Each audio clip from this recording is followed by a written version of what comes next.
Hi everybody, this is Shweta here from Yogavahi Wellness, and today I am here to discuss about my most favorite thing when I talk about kids, their health, their digestion, their immunity, and my most favorite ingredient, and that is ghee. Ayurveda में कहावत है कि अगर उधार लेके भी घी खाना पड़े तो उधार लो, घी खरीदो और खाओ. That's because ghee is the most magical ingredient in our Indian traditions, which gives so much to our growing ears, especially to a child, कि उसके बिना तो बचपन इमेजिन करना असंभव है. Now, I will start with why ghee is essential, and then I will progress on to tell you कि कौन सी conditions में कितना घी इज सफिशिएंट, मतलब बच्चों के एज ग्रुप के हिसाब से, and I will also tell you कि कब घी नहीं देना है. So yes, it has its magical properties, but जैसा कि कहते हैं हर चीज़ की अति खराब है, तो कुछ सिचुएशंस में उसका देना भी नुकसानदायक होता है. एंड इसके पहले सबसे इम्पॉर्टेंट एक बात है जो है for kids who are on restrictive diets और are suffering from neurodiverse conditions and hence उनके डाइट पे रिस्ट्रिक्शन है. So kids who are gluten intolerant, lactose intolerant, या फिर न्यूरोडाइवर्स कंडीशंस की वजह से उनका ग्लूटेन, लैक्टोज एंड शुगर बंद है, क्या ये बच्चे घी खा सकते हैं? तो हाँ, खा सकते हैं, क्योंकि घी के बनाने के प्रोसेस में जो केसिन होता है वो ऑलरेडी जल चुका होता है, हेंस उसमें सिर्फ फैट बचता है. ये फैट हमारे शरीर के लिए बहुत ज़रूरी है.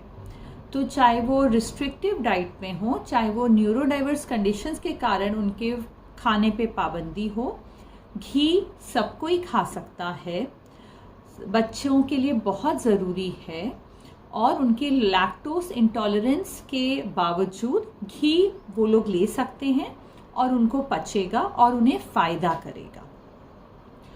दूसरी चीज़ जो थोड़ा क्लैरिफाई करना चाहूँगी कि आजकल A1, A2 दुनिया जहान के घी का बहुत डिस्कशन है, ये अच्छा है, वो बुरा है, ये अच्छा नहीं है.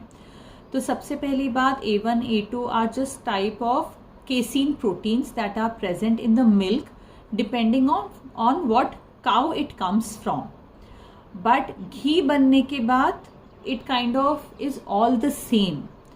उसमें प्रोटीन कंटेंट थोड़ा अलग होगा, but actually ghee is only fat content, right? I mean, so there is no point of discussion of an A2 ghee and an A1 ghee and this ghee and that ghee. सबसे आसान चीज़, आपके पास जो available है वो ले लीजिए. आपके घर में अगर आप बना रहे हैं, आपके घर में जो भी दूध आ रहा है आप उसका घी बना रहे हैं, आप वही इस्तेमाल कीजिए, क्योंकि that will be it's most purest form. अगर आपके अगल बगल नॉर्मल गाय का घी अवेलेबल है तो आप वो ले लीजिए. गाय का घी अवेलेबल नहीं है, घर में गाय का दूध आता है तो उसका बना लीजिए. बहुत सारी जगह पे गाय का मलाई भी डेयरीज पे मिलता है, वो खरीद के वो अपना घी बना लीजिए. अगर गाय का दूध या घी या वो मक्खन या वो क्रीम आपके एरिया में अवेलेबल नहीं है, सिर्फ भैंस का ही अवेलेबल है, तो चलेगा, आप भैंस का ही यूज़ करिए, दैट्स ओके. इतना कोई पाप नहीं है कि भाई आपने गाय का दूध नहीं लिया और भैंस का लिया एंड इट्स नॉट अवेलेबल. तो जो आपके अगल बगल में है, जो अवेलेबल है, उसका यूज़ कीजिए. Now that I have clarified these basic two things, let's begin. घी क्यों ज़रूरी है? घी एक बहुत ही गुड फैट है. हमारे मस्क्यूलर स्केलेटल डेवलपमेंट में बहुत उसका इम्पॉर्टेंट पार्ट होता है. घी हमारे शरीर को स्नेहना संस्कृत में बोलते हैं, बट इट बेसिकली मीन्स स्नेह, जो हिंदी वर्ड है, विच बेसिकली मीन्स अफेक्शन. तो अगर हम अपने शरीर को ये अफेक्शन देना चाहते हैं तो वो हम घी के थ्रू दे सकते हैं. अपने बच्चों को जो हम प्यार देना चाहते हैं वो हम घी के थ्रू उनके शरीर को, उनके मन को दे सकते हैं. घी एपेटाइट को बढ़ाता है. घी हमारे शरीर के में अगर बहुत ज़्यादा हीट हो रही है, बहुत ज़्यादा पित्त बढ़ रहा है, तो उसको शांत करता है. घी बच्चों के हॉर्मोन्स को रेगुलेट करता है, उनकी इम्यूनिटी बढ़ाता है टुवर्ड्स डिजीज़ेस। उनके बहुत सारे बच्चों के शरीर में इनहेरेंट ड्राइनेस होती है, उनकी स्किन में दिखती है, उनको कॉन्स्टिपेशन इश्यूज़ होते हैं, उनको बार बार सर्दी ज़ुकाम होता है, उनकी इम्यूनिटी बहुत लो होती है, उनको भी घी बहुत फ़ायदा करता है। और जस्ट बिकॉज कोई बच्चे बहुत दुबले पतले दिख रहे हैं इसलिए उनको घी ज़्यादा देना है, ऐसा बिल्कुल नहीं है। Even if kids are on the healthier side, उनके लिए भी घी ज़रूरी है। मैंने बहुत सारे केसेस में देखा है जिसमें बच्चों का वज़न ज़्यादा होने के कारण उनके घर में उनका घी इंटेक बिल्कुल बंद कर दिया गया है, which is actually not healthy for them, it's not good for them. जो भी है बेसिक मिनिमम क्वांटिटी में घी हम सब के लिए बहुत ज़रूरी है। नाउ लेट्स स्टार्ट कि किसके लिए कितना घी एंड कब एंड किन तरीक़ों से। तो अगर बच्चे 1 से 4 साल की उम्र के हैं तो उनकी वो जो भी खाते हैं घर में, अगर दाल खाते हैं उनकी दाल में घी लगाइए, या प्रेफरेबली दाल में घी का तड़का लगाइए। उनके चावल में ऊपर से 1 टीस्पून घी डालिए। अगर वो रोटी खाते हैं तो रोटी में 1 टीस्पून घी डालिए। अगर वो डोसा, पराठा, इडली, जो भी चीला, जो भी आप उनके नाश्ते में बनाते हैं, उपमा, हलवा, वो सब घी में बनाइए। उनके लिए बहुत ज़रूरी है और उनके लिए बहुत अच्छा है। 1 से 4 साल का बच्चा आराम से दिन भर में 7-8 टीस्पून घी कंज्यूम कर सकता है, अलग अलग खाने के सहारे। ये ज़रूरी नहीं है कि तो आप बिल्कुल नाप के उनको इतना खिलाएं। ये जो रेंज है that is kind of enough for them.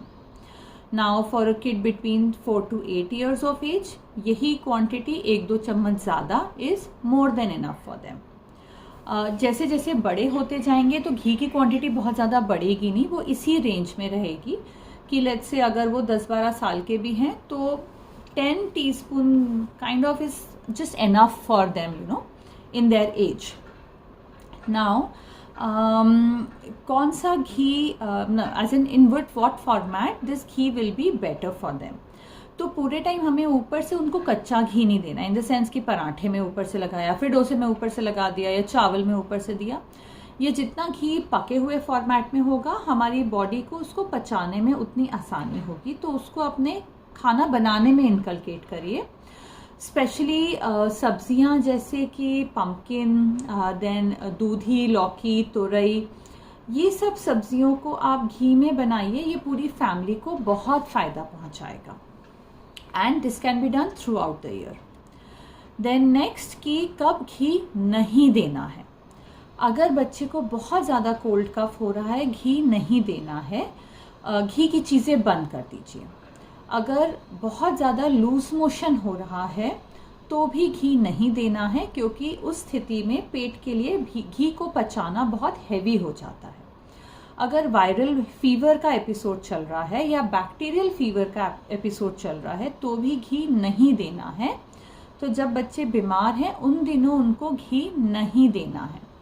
But on the other hand अगर कॉन्स्टिपेशन है तो घी एक्चुअली कॉन्स्टिपेशन को ठीक करने में मदद करेगा।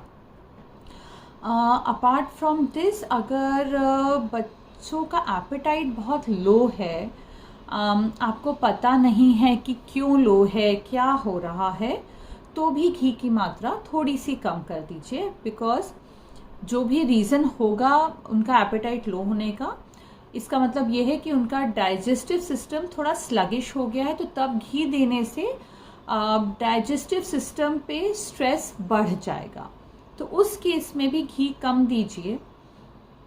इन कंडीशंस के अलावा फ्रैंकली स्पीकिंग और कोई वेदर या कंडीशंस नहीं हैं कि जब हम बच्चों को घी नहीं दे सकते हों।